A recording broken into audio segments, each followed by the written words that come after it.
ओम नमो सिद्धेभ्यः ओम नमो सिद्धेभ्यः नमो हरिहन्ताणं नमो सिद्धाणं नमो आर्याणं नमो वज्रायाणं नमो लोहे सवसाहुनं नमो लोहे सवसाहुनं। पार्श्वनाथ भगवान व पद्मावती मातेला नमस्कार करते। तसेच जैन धर्माच्या विशाल मंचावर उपस्थित असलेले सर्व मान्यवर, या ठिकाणी उपस्थित असलेले सर्व श्राविक साविका यांना माझा जय जिनेंद्र। सर्वांना पर्युषण पर्वाच्या हार्दिक शुभेच्छा। पर्युषण पर्व हा जैन धर्मातील सर्वात पवित्र असा सण मानला जातो, कारण पर्युषण पर्व हा आपल्यामध्ये असलेल्या अवगुणांना बाजूला करून, आपल्यामध्ये असलेल्या वाईट कृत्यांना बाजूला करून त्याचं स्वतःचं आत्मपरीक्षण करण्यास सांगतो। वाईट विचारापासून, वाईट कृत्यापासून चांगल्या विचारांकडे, चांगल्या कृत्यांकडे नेण्याचा हा मार्ग म्हणजे आपला पर्युषण पर्व। पर्युषण पर्व हे आत्मशुद्धी, संयम, क्षमा व अहिंसा यांचे प्रतीक आहे। म्हणजेच पर्युषण पर्व हा 10 धर्मांना जाणण्याचा पर्व होय। धर्म एकच आहे, पण त्याची अंगे 10 आहेत। आपण म्हणतो उत्तम क्षमा, उत्तम मार्दव, उत्तम आर्जव, उत्तम शौच, उत्तम सत्य, उत्तम संयम, उत्तम तप, उत्तम त्याग आणि उत्तम अकिंचन, आणि शेवटचा धर्म म्हणजे उत्तम ब्रह्मचर्य। उत्तम क्षमा काय करतो? आपल्याला काय सांगतो? कोणताही अहंकार मनामध्ये न ठेवता सर्व जीवांना समभावाने क्षमा करणे। उत्तम मार्दव, इतरांशी वागताना, बोलताना आपल्या मनामध्ये किंवा बोलताना विनयशीलता असावं, माधुर्य असावं। उत्तम आर्जव, जीवन जगताना ते सरळ मार्गाने आणि प्रामाणिकपणाने जगावं। उत्तम शौच, शरीर मन यांना आत्मनिर्मळ ठेवण्याचं काम करतं। उत्तम सत्य, खरं काय आहे, खोटे काय आहे याची शहानिशा करून खरे आपल्या अंगी बाणवावं आणि आपल्या जीवनामध्ये खरेपणाची वृत्ती ठेवावी। उत्तम संयम, इंद्रियावर नियंत्रण ठेवणे। उत्तम तप, आत्म्याच्या शुद्धीसाठी केलेला त्याग, आणि उत्तम त्याग म्हणजे आसक्ती सोडणे। उत्तम अकिंचन, या जगात काहीही माझं नाही अशी वृत्ती ठेवून जगणं। आणि उत्तम ब्रह्मचर्य म्हणजे काम, वासना व इंद्रिय सुखापासून दूर राहणं। बघा, हे 10 धर्म आपल्याला जीवनामध्ये सुख, समाधान आणि शांती आणण्याचं कार्य करतात। आणि या 10 धर्मापैकी उत्तम त्याग हा आजचा धर्म, आणि त्याविषयीच माझे विचार मांडण्यासाठी मी या ठिकाणी उभे आहे। त्याग हा शब्द 2 अक्षरे आहे। त्याग हा शब्द 2 अक्षरे आहे, पण त्याची व्याप्ती खूप मोठी आहे। पाहायला गेलं तर आपण ढोबळमानाने म्हणतो त्याग म्हणजे सोडून देणं, सोडून जाणं। पण राजे संत महात्मा सारे त्यागाने झाले महान। राजे संत महात्मे सारे त्यागाने झाले महान। आपणही शिकूया जीवनात त्यागाचे खरे मूल्य जाण।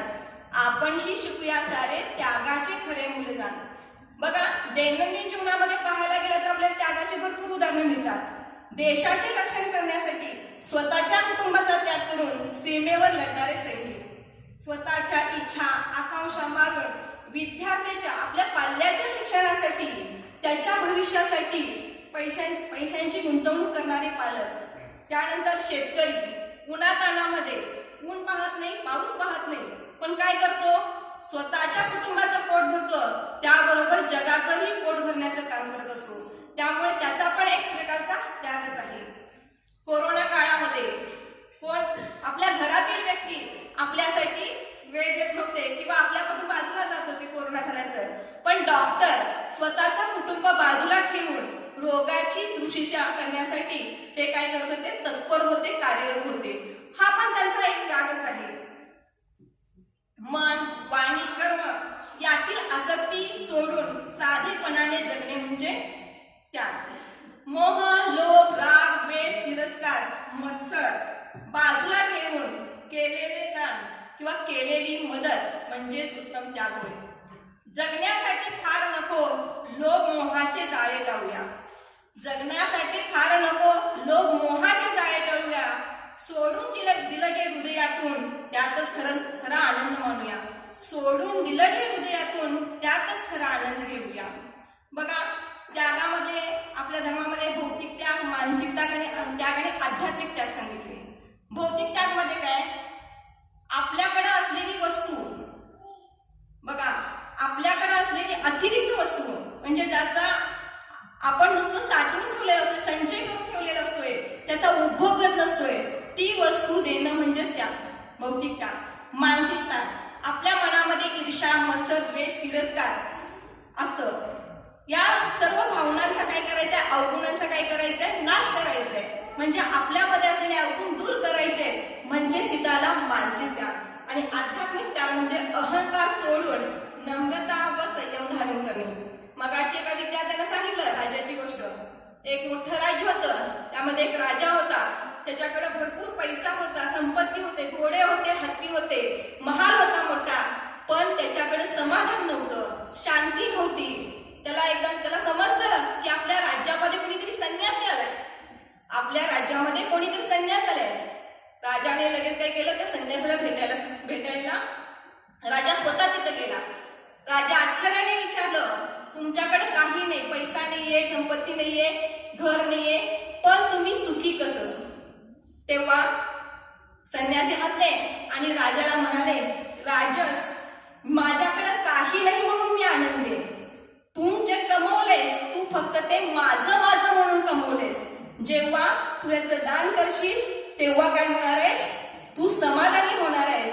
राजा संन्यासाच्या मतावर विचार करू लागला आणि त्यानं पण थोडं थोडं दान करण्यास सुरुवात केली आणि शेवटी त्याला काय झाली, त्यांच्या मनाला समाधान आणि शांती लाभली. क्रोध, मान, माया, लोभ यांचा त्याग करतो तोच जीवनामध्ये काय होतो, समाधानी होतो.